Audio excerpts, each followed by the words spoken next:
जैसा कि आप जान रहे हैं, भारत में तीनों नए कानून 1 जुलाई 2024 से प्रवृत्त हैं, जिनको 2023 अधिनियम नाम दिया गया है। नए भारत के नए कानून में कुछ प्राविधानों को हटाया गया है जो अनयूज थे, कुछ महत्वपूर्ण ऐड किया गया है। ख़ास तौर से महिला संबंधी जितने भी मामले हैं उनको अध्याय 5 में सम्मिलित करते हुए एक साथ कर दिया गया है। नाबालिग बच्चियों के साथ रेप के मामले में कठोर कारावास 20 साल और फांसी की सज़ा तक का प्रावधान किया गया है। तीनों कानून जैसा कि आप देख रहे हैं, आप इस बोर्ड पर देखें, भारत के तीनों नए कानून जिसका नाम बदल के अब भारतीय न्याय संहिता, आप देख पा रहे होंगे, भारतीय न्याय संहिता, जिसको शॉर्ट में आप BNS कहते हैं। भारतीय न्याय संहिता 2023 में चूँकि एक्ट पास हुआ था, इसलिए नाम 2023 से है। भारत में प्रभावी है 1/7/2024 से इस पर काम हो रहा है। पुलिस अब इन भारतीय न्याय संहिता के प्राविधानों के अंतर्गत FIR लॉन्च कर रही है। इसका नाम पहले आप लोग सुनते थे IPC। IPC का मतलब इंडियन पैनल कोड, अब उसी का नाम बदल के भारतीय न्याय संहिता हो गया है। दूसरा जो पहले आप नाम सुनते थे CRPC, दंड प्रक्रिया संहिता का जो नाम आप सुनते थे, उसका नाम बदल के अब भारतीय नागरिक सुरक्षा संहिता हो गया है। और जो तीसरा कानून था इंडियन एविडेंस एक्ट, जिसको आप IEA कहते थे, अब उसका नाम बदलकर भारतीय साक्ष्य अधिनियम BSA कर दिया गया है। इसमें खास क्या है, क्यों इन कानूनों को बदला गया और नए कानून क्यों लाए गए, इसके पीछे एक बहुत बड़ी कारण था कि जब ये कानून बना था उस समय भारत में ब्रिटेन का शासन था। तो जो भी कानून के शब्दावलियाँ थी, जो प्राविधान थे, वो कहीं न कहीं औपनिवेशिक नीति, जिसको आप कॉलोनियल, ये भारत एक कॉलोनियल देश था जिसको औपनिवेश कहा जाता है, उस तरह का ये देश था, उनके विचारों को थोपा गया था। नए कानून में भारतीय संस्कृति, भारतीय कल्चर, भारतीय रहन सहन और भारत में होने वाले अपराध की प्रकृति का अध्ययन करके कुछ नए प्राविधान जोड़े गए हैं। जो अनयूज्ड हो गए थे इंडियन पैनल कोड में, उनको हटाया गया है। महिला संबंधी मामलों में सख्ती बरती गई है उनके दंड के लिए। तीसरा चीज़ है आतंकवाद संबंधी प्राविधान जोड़े गए हैं।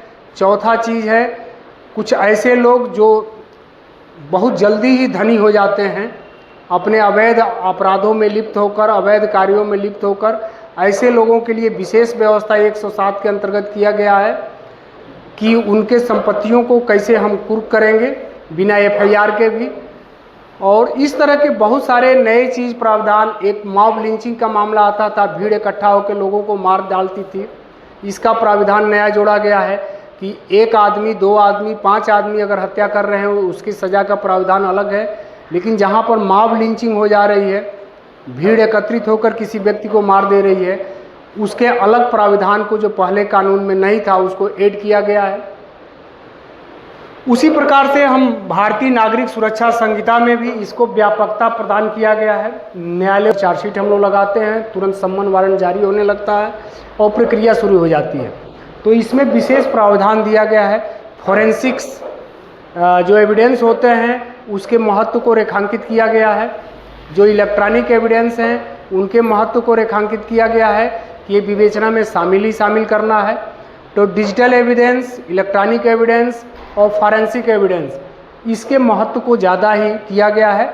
उसके लिए पूरे भारतवर्ष के लिए एक इन्वेस्टिगेशन के लिए ई-साक्ष्य ऐप भी डेवलप भारत के गृह मंत्रालय ने किया है, जिसके तहत हर स्टेट की पुलिस अब जो भी रिकॉर्डिंग साक्ष्यों का करती है, बयान का करती है, घटनास्थल का निरीक्षण करती है, सामान्य जैसे वीडियो बन रहा है इस तरह की वीडियोग्राफी नहीं होती है, उसका अलग एक ऐप है। उस ऐप में हम लोग जाते हैं और 4-4 मिनट के जितने आप वीडियो बनाना चाहें बयान लें, वीडियो बना लें, साक्ष्य कलेक्शन का बना लें, और फिर जो इन्वेस्टिगेशन अफसर बयान ले रहा है उसकी सेल्फी और जिसका हम बयान ले रहे हैं उसके साथ में सेल्फी खींच के अपलोड करना है। वो पूरा प्रोसेस उसमें दिया हुआ है। ऐप को, वो सारे पुलिस वालों को यहाँ पर ट्रेंड कर दिया गया है। तो आज का कार्यशाला इसी विषय पर था कि हम भारतीय न्याय संहिता को जानें। अब पुलिस के लिए तो जानना ज़्यादा ज़रूरी है, क्योंकि पुलिस को इस पर काम करना है। आम नागरिकों को भी इसको जानना चाहिए और इसको तीनों को, कानूनों को आम नागरिकों की पहुंच तक ये कानून होने चाहिए, ताकि उनको लगे कि हम इसमें, हमको क्या चेंज किया गया है, क्या हमारे लिए फ़ायदेमंद है। तो सारांश में हम ये कह सकते हैं कि नया कानून जो 1 जुलाई 2024 से प्रवृत्त हुआ है पूरे भारतवर्ष में, यह कानून जम्मू कश्मीर सहित प्रवृत्त हुआ है। पहले जब हम लोग IPC ये पढ़ते थे, इंडियन पैनल कोड, तो किताब के शुरू में ही धारा सेक्शन 1 में ही लिख दिया जाता था कि जम्मू कश्मीर को छोड़कर ये जो कानून लागू हुए हैं, इसमें लिखा है कि कोई भी स्टेट इससे अछूता नहीं है, सारे स्टेटों में ये कानून लागू है। दूसरा, एक लोकतांत्रिक कानून है, दंड पर आधारित न होकर न्याय पर आधारित है, महिलाओं के सुरक्षा के लिए विशेष प्रावधान करता है, महिलाओं के प्रति होने वाले अपराधों में विशेष प्रावधानों का सृजन करता है, आतंकवाद को इसमें ऐड किया गया है।